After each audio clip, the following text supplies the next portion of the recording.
firme ali, sendo sustentado pelo poder de Deus, porque continuaram honrando a Deus, mesmo nas suas tribulações, mesmo nas suas perseguições, conseguiam, dentro daqueles cortes, de açoites, de pedradas, ainda conseguiam escrever cartas para as igrejas, estar divulgando o amor de Deus, entregando o Evangelho ainda a outros, aos carcereiros, mesmo feridos.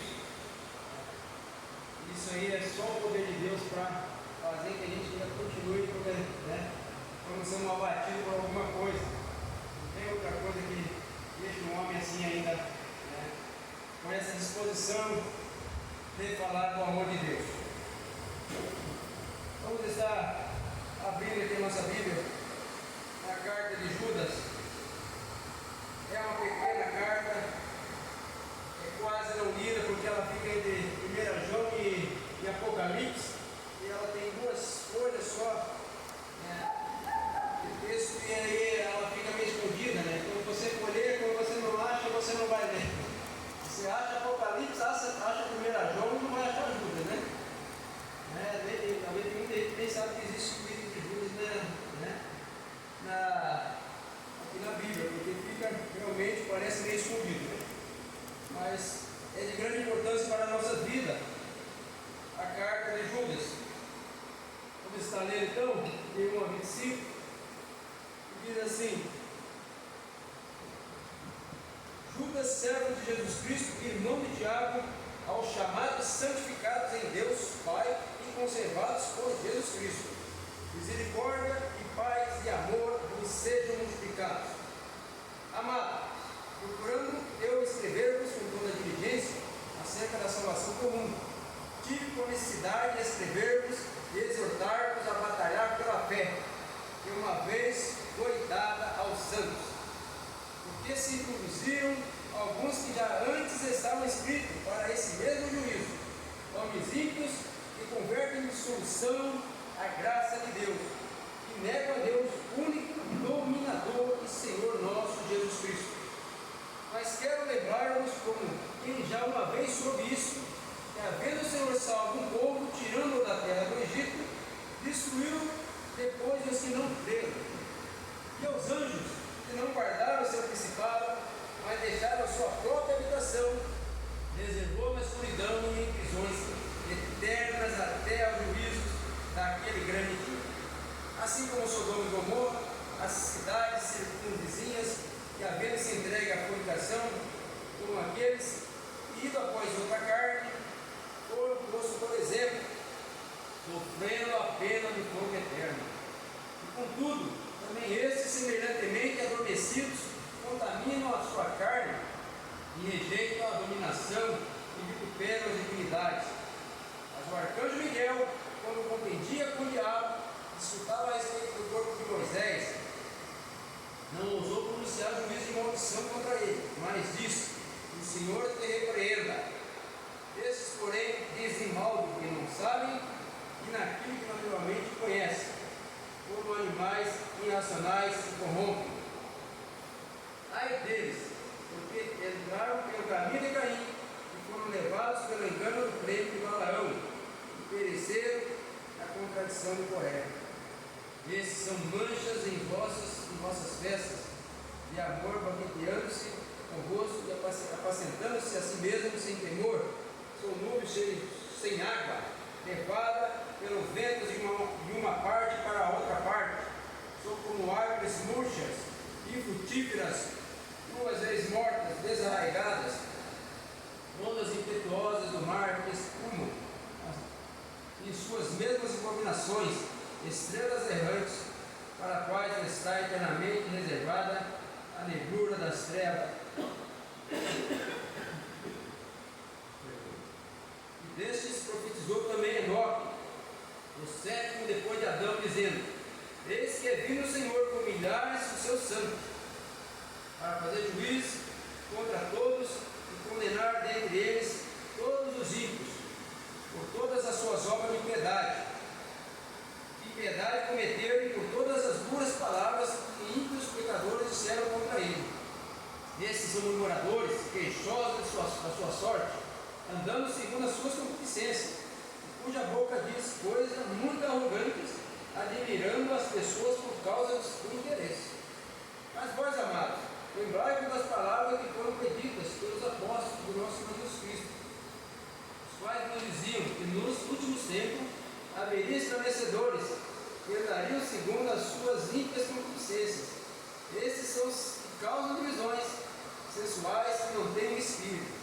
Mas vós, amados, edificando-vos a vós mesmos sobre a vossa santíssima fé, orando no Espírito Santo, conservai-vos a vós mesmos no amor de Deus, esperando a misericórdia de nosso Senhor Jesus Cristo para a vida eterna. E apiedai-vos de cada um de alguns, usando de discernimento, e salvai alguns com temor, arrebatando-os do fogo, odiando até a túnica manchada da carne.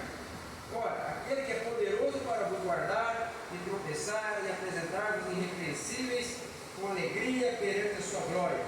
Ao único Deus sábio, Salvador nosso, seja glória e majestade, domínio e poder, agora e para todos sempre. Amém. Pode sentar, irmão.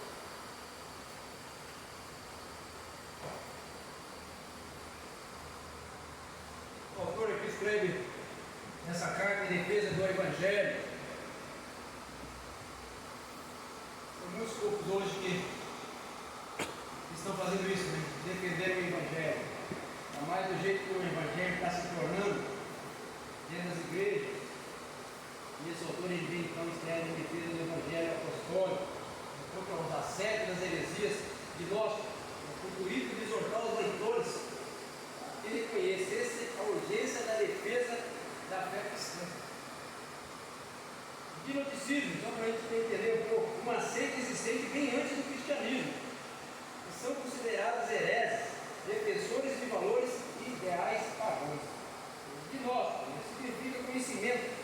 Acredito que possui um conhecimento mais elevado, não da Bíblia, mas adquirido por um plano místico e superior da existência. Era essa heresia que estava sendo introduzida ali na igreja primitiva, naquela comunidade cristã. E ainda hoje estão se introduzindo, se infiltrando disfarçadamente dentro das igrejas de hoje. Nós sabemos disso. As igrejas, elas estão sendo destruídas.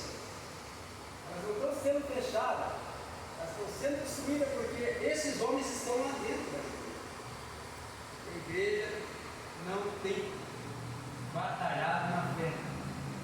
E Judas aconselha, exorta a batalhar. Aí as igrejas não têm batalhado nessa fé. E aí ela tem se entregado a isso. Ela tem deixado isso correr de qualquer forma dentro da igreja. É o que está acontecendo nas igrejas de hoje. A gente fica sabendo de uma coisa ou outra, como Judas ficou sabendo.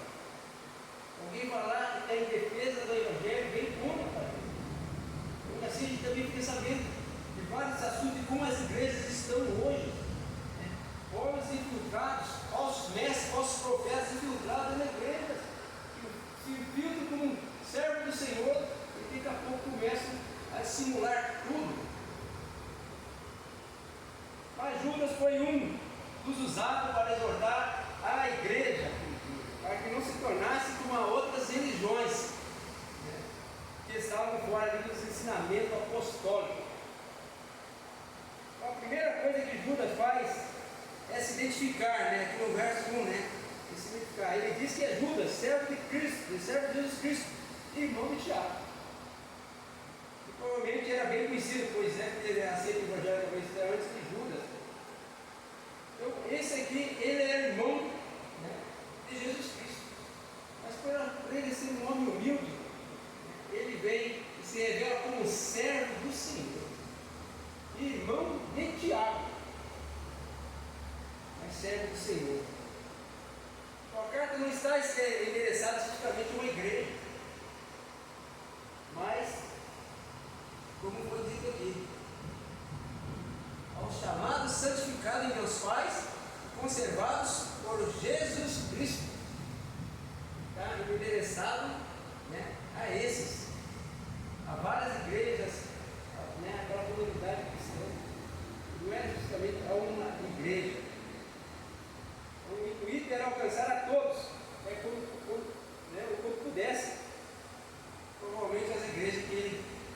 conhecimento ali na região. Ele tinha esse zelo pelo Evangelho, né, de Jesus Cristo. Então ele queria preservar. No verso 2, Judas diz assim: misericórdia, paz e amor vos sejam multiplicados. Tudo ao fazer as saudações, ele expressa sentimentos, né, de valores espirituais. Misericórdia, paz e amor vos sejam multiplicados. Então, eles já alcançaram isso. Ele deseja que seja multiplicado. Essas são algumas das virtudes de quem é conservado, né? E preservado em Cristo. Misericórdia, paz e amor. Verso 3 diz assim: amados, procurando eu vos escrever com toda diligência, né? Com todo empenho, acerca da salvação comum. Tive por necessidade de escrever-vos e exortar-vos a batalhar pela fé que uma vez foi dada aos santos. Olhemos aqui a disposição de Judas. A disposição de Judas, né? O quanto ele estava envolvido no trabalho do reino. Não diz aqui se Judas era um diácono, se era, né, um apóstolo. O apóstolo não era, mas se era um diácono, se era um líder. Mas ele estava muito bem envolvido com a obra de Deus. E tinha um conhecimento para vir em defesa do Evangelho. Então ele veio com todo empenho, né? Ele vinha: amados, procurando escrever com toda diligência, com todo empenho, acerca da salvação comum das mesmas que eles compartilhavam. Essa é a salvação comum, né, da qual eles já compartilhavam. Mas algo ali mudou. Ele fica sabendo de algo. Houve um outro direcionamento, ao ficar a par desse assunto, e foi preciso mudar a abordagem de sua carta para algo de mais necessidade naquele momento. Falar da salvação era importante, mas eles já vinham compartilhando. Mas algo surgiu que preocupou Judas. Algo estava minando naquelas igrejas, naquelas comunidades, e foi necessário ele parar de escrever o que estava escrevendo, e escrever com todo empenho e dirigindo outra carta, um outro conteúdo, com mais empenho, mais urgência, pois a igreja, corria grande risco. Qual era a preocupação de Judas? O que leva ele a parar de escrever um assunto tão importante para escrever algo de extrema necessidade? Judas é levado a fazer uma exortação a que batalhasse pela fé que uma vez foi dada aos santos. Aqui está o que levou Judas a escrever com mais urgência: a fé. A fé dos seus irmãos.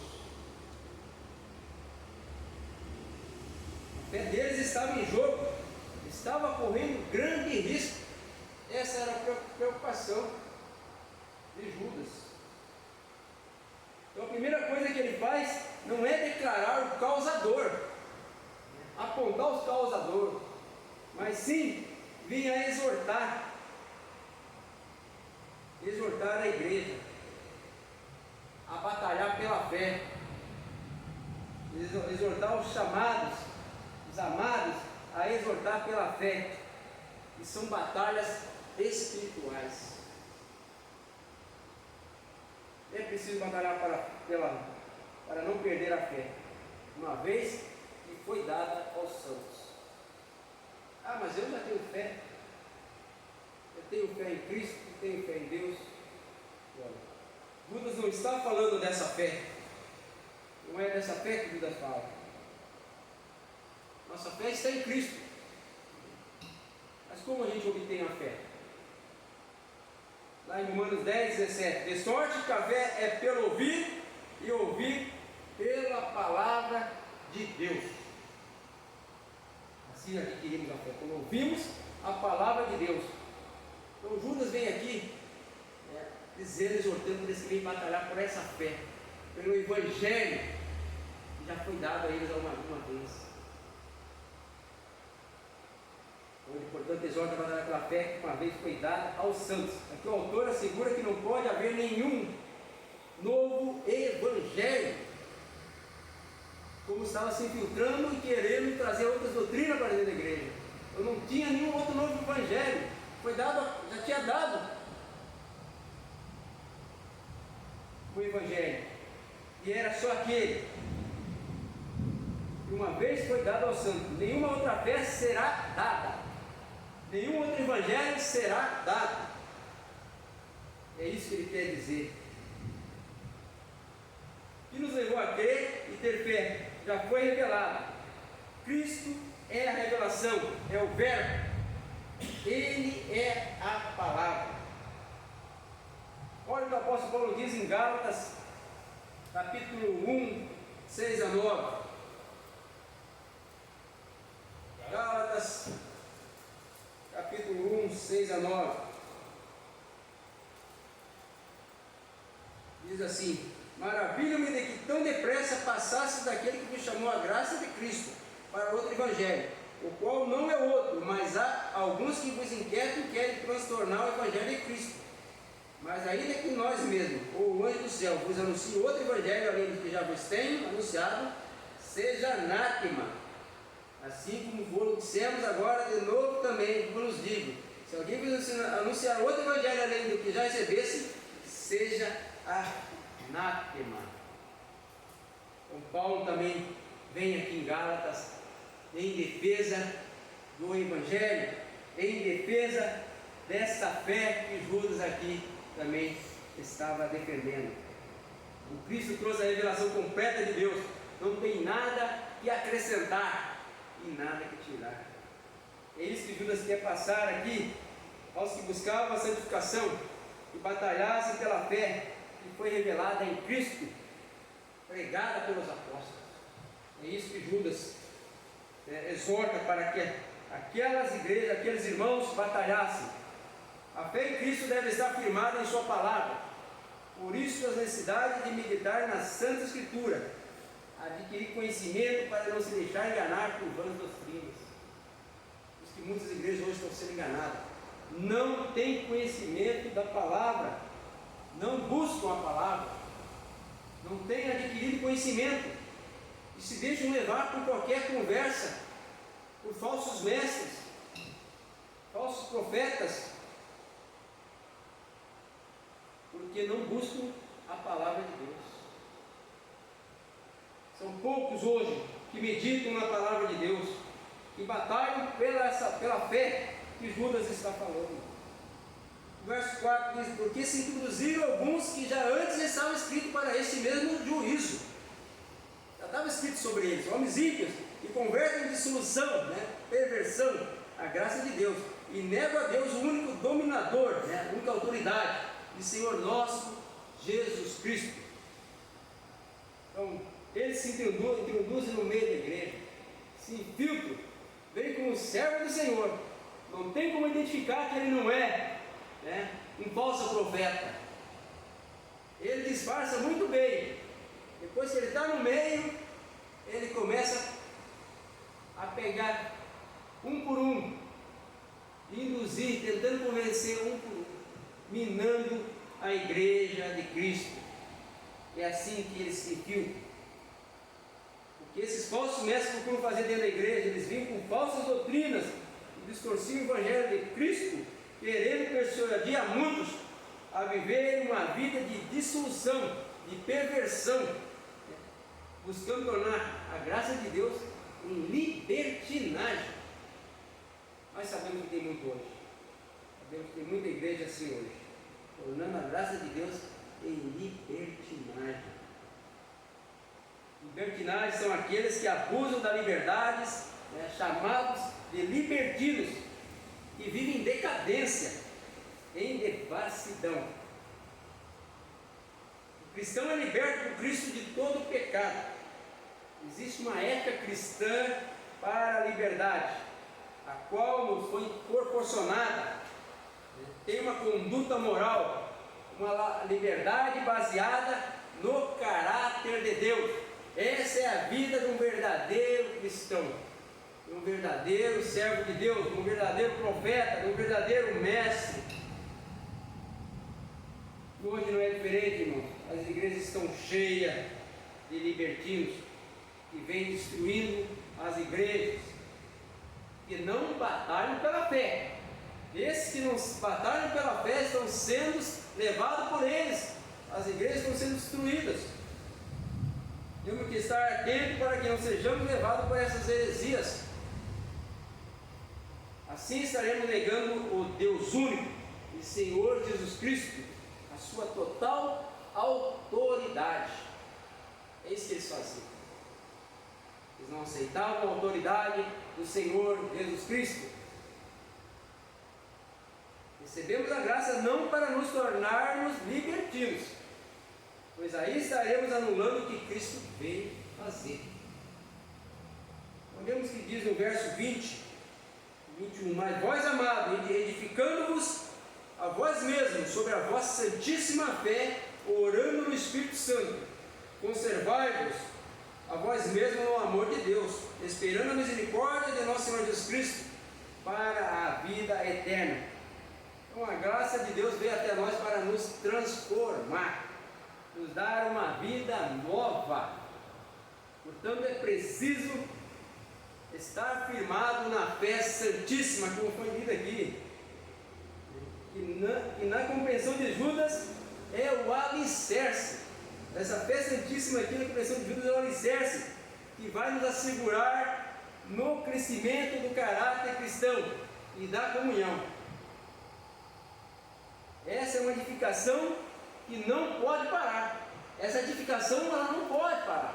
Ela não pode ser interrompida, porque senão eles vão se infiltrar, eles vêm com as suas doutrinas, eles vão conseguir pegar, vão conseguir destruir essa edificação.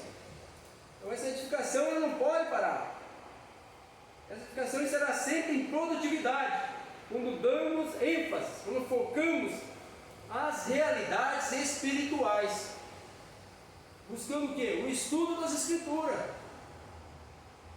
e das verdades espirituais, ouvir os sermões, realmente ouvir, dar ouvido, aplicar em sua vida, e os ensinos cristãos, fazer uso da oração autenticamente espirituais, feita no Espírito, buscar o conhecimento mútuo, comunhão com a igreja. Só assim conseguiremos nos fortalecer. Estaremos batalhando por essa fé, deixar ser conduzido pelo Espírito Santo também. Isso é algo importante, ser conduzido pelo Espírito Santo. Porque quando vir esses falsos mestres, você vai conseguir identificar ele com essas vãs doutrinas, essas falsas ideias deles. Você vai saber, não, opa, o Espírito Santo vai te alertar pelo conhecimento que tu tem, vai te alertar para você não cair na conversa. Então assim vamos nos conservar no amor de Deus e nos mantermos separados das coisas deste mundo, só dessa maneira. Versos 5, 6 e 7 diz assim: mas quero lembrar-vos, como quem já uma vez soube isso, que havendo o Senhor salvo um povo, tirando-os da terra do Egito, destruiu-os depois os que não creram, e aos anjos que não guardaram o seu principado, mas deixaram a sua própria habitação, reservou na escuridão e em prisões eternas até o juízo daquele grande dia. Assim, como Sodoma e Gomorra e as cidades circunvizinhas, que havendo se entregue à fornicação, como aqueles e ido após a outra carne, foram postas, por exemplo, sofrendo a pena do fogo eterno. Judas quer mostrar aqui o que acontece com aqueles que não perseveraram na fé.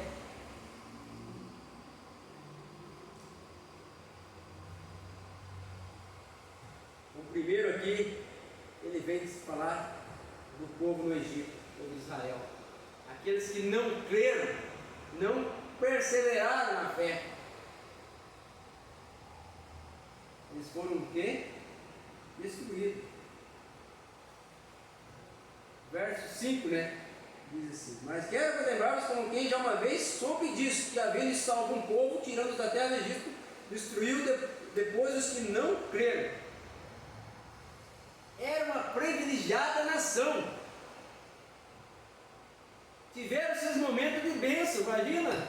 Tiveram seus momentos de bênção, mas deixaram de crer.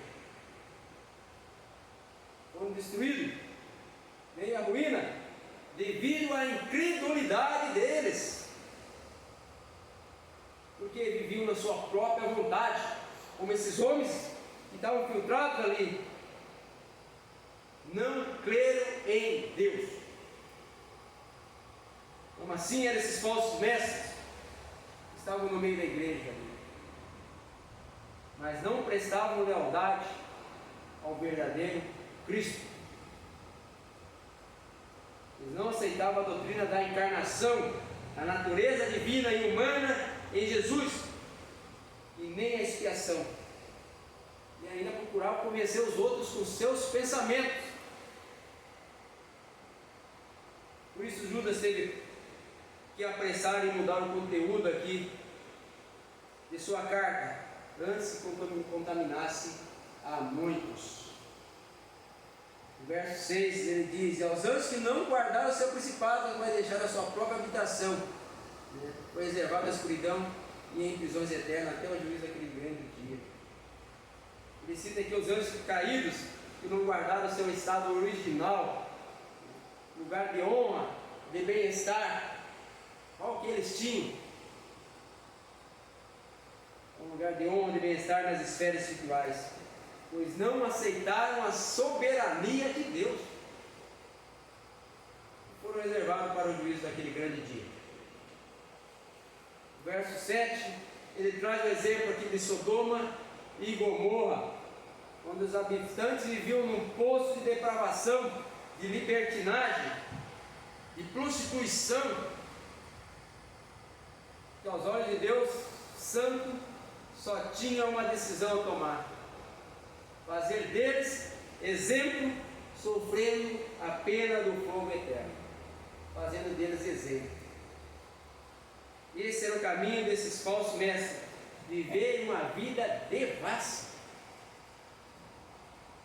O verso 8: contudo também esses, semelhantemente adormecidos, contaminam a sua carne, rejeitam a dominação e vituperam a dignidade. Então, Judas, primeiramente, ele trouxe exemplos de depravação, perversão, libertinagem, e agora faz semelhança a esses homens que com seus modos de viver rejeitaram a autoridade, e difamam a honra, e o bom costume. Verso 9: mas o arcanjo Miguel, quando contendia com o diabo e disputava a respeito do corpo de Moisés, não ousou pronunciar juízo de maldição contra ele, mas disse: o Senhor te repreenda. Judas é o único que traz esse fato aqui, de que o arcanjo Miguel contendia com o diabo a respeito do corpo de Moisés, e que o arcanjo Miguel não ousou de pronunciar juízo de maldição contra o diabo, mas deixou na mão de Deus, dizendo: o Senhor te repreenda. Portanto, Judas vai e pega como exemplo isso para a vida dele, pois jamais em algum momento ou outro ele faria deles exemplo de vingança.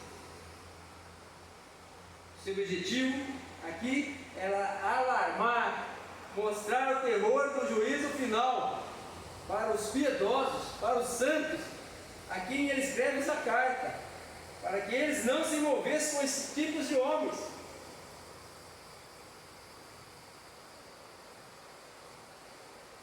E é isso que nós temos que fazer quando vemos alguém se envolvendo com esse tipo de homens. Temos que alarmar, mostrar o terror do juízo final, da condenação, para que eles se despertem e não caiam em ciladas. Verso 10: esses, porém, dizem mal do que não sabem, e naquilo que naturalmente conhecem, como animais irracionais, se corrompem. Então, eles eram culpados de blasfemar ou de zombar, e não entendiam, e não entender? Seguindo o seu instinto. Eles condenavam o verdadeiro cristianismo. Então, quando a pessoa condena o verdadeiro cristianismo, ele não faz nada para não entender, para entender. Ele não faz nada para quem vem entender o Evangelho. Ele não quer entender. Ele quer distorcer. Ele quer bagunçar. Então eles são comparados aqui como animais irracionais que seguem seus instintos. Imagina, comparado com animais irracionais que seguem seus instintos. Verso 11: ai deles, porque entraram pelo caminho de Caim e foram levados pelo engano do prêmio de Balaão, pereceram na contradição de Coré. O sentimento de Judas aqui era repúdio acerca das heresias que vinha prejudicando a igreja e o evangelho dos apóstolos. Por isso ele diz: ai deles, coitado deles, ai deles. O autor aqui declara que haverá um castigo ao falar ai deles. Está declarado um castigo divino, pois eram imitadores de Caim, que eram ingratos a Deus, e pervertiam sua adoração através de um coração ímpio e perverso. E imitadores de Balaão também usavam no seu sacerdócio para arrecadar fundos. E de Coré também, que era um que disputava com Moisés também. Vamos para o verso 12, 13, 14, 15, 16, fala de uma festa de amor, seria festa de caridade fraternal, onde esses homens aproveitavam a oportunidade para fazer uso da sua libertinagem, sendo levados aqui como nuvem sem águas, pois são levados pelo seu espírito. O que é nuvem sem água? Hoje teve nuvem com água. Nuvem com água desce água potável, né? Água para tomar. Então ele faz essa comparação, são levados, né, como nuvens sem água, e são levados para qualquer canto, pelos seus instintos. Não tem nada de bom a oferecer.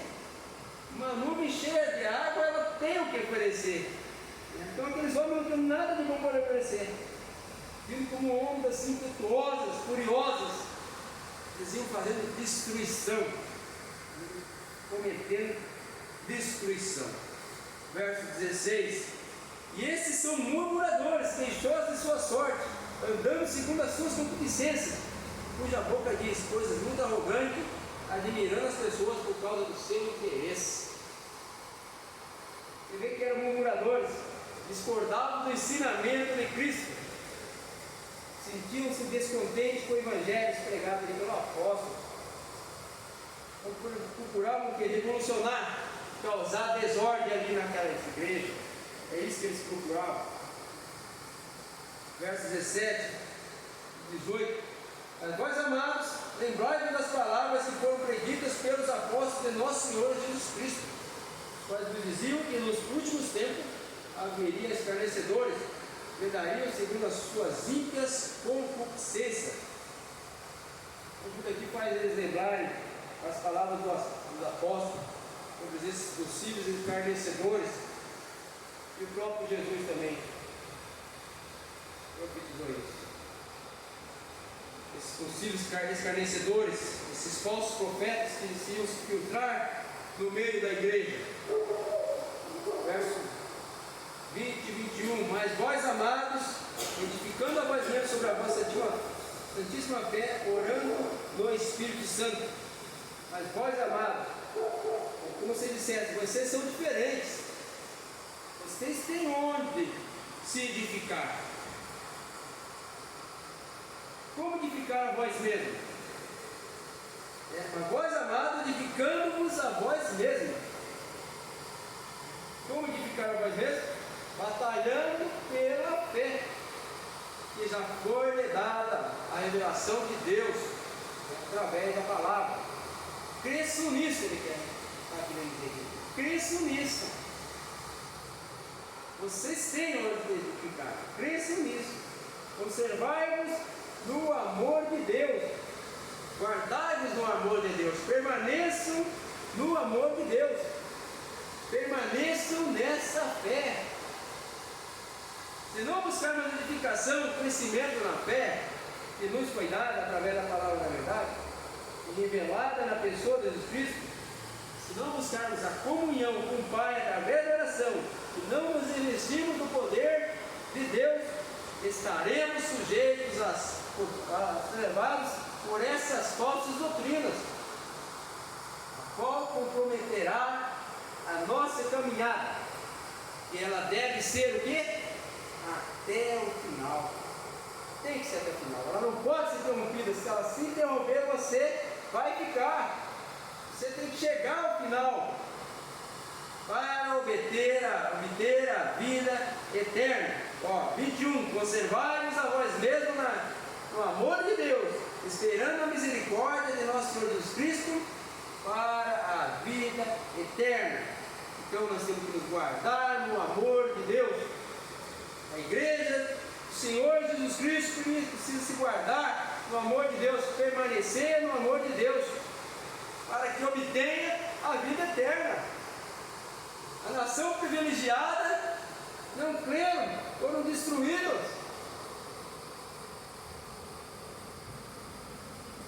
E nós temos que tomar cuidado, para não vacilarmos e perder aquilo que achamos que temos. Essa é a exortação de Judas para a nossa vida também. Para que continuamos firmes na fé até o fim. Até o fim. Não é, já sei de tudo, fechar essa escritura e não batalhar pela fé. Ela tem muitos para nos ensinar. Ela vai estar sempre falando. Ela é sempre atual. Ela jamais vai deixar de falar. Sempre ela vai nos revelar algo novo para a nossa vida. Versos 22 e 23. Apiedai-vos de alguns usando discernimento, e salvai alguns com temor, arrebatando-os no fogo, odiando até a túnica manchada da carne. Vejam aqui a misericórdia de Deus, através de Judas Oliveira, né? E pela misericórdia de Deus é possível salvar alguns desses que estão lá, desses falsos profetas, salvar da condenação eterna. Então, apiedai-vos de alguns, usando discernimento, ele fala lá, né? Outros irmãos, apiedai-vos de alguns, exortem eles, use discernimento. Verso 24: se você busca edificação, se conserva no amor de Deus, espera na misericórdia de Jesus Cristo, ele vem dizer que temos aquele que é poderoso. Ora, aquele que é poderoso para vos guardar de tropeçar e apresentar-vos vivos e irrepreensíveis, com alegria perante a sua glória. Então, se buscamos edificação, se permanecemos no amor de Deus e esperamos na misericórdia dele, nosso Senhor Jesus Cristo, ele vem dizer que temos aquele que é poderoso para nos guardar de tropeçar e apresentar-nos irrepreensíveis perante a sua glória. E possamos batalhar pela fé, permanecendo firmes no único verdadeiro Deus e Senhor Jesus Cristo. Possamos honrar a Deus, exaltar as suas palavras, exaltar com essas palavras finais de Judas, e diz: ao único Deus sábio, Salvador nosso, seja glória e majestade, domínio e poder, e agora e para todo sempre. Amém. Que Deus venha nos abençoar com a palavra, que realmente possamos fazer o uso dessa exortação de Jesus aqui para a nossa vida, permanecendo na fé, batalhando na fé. Amém?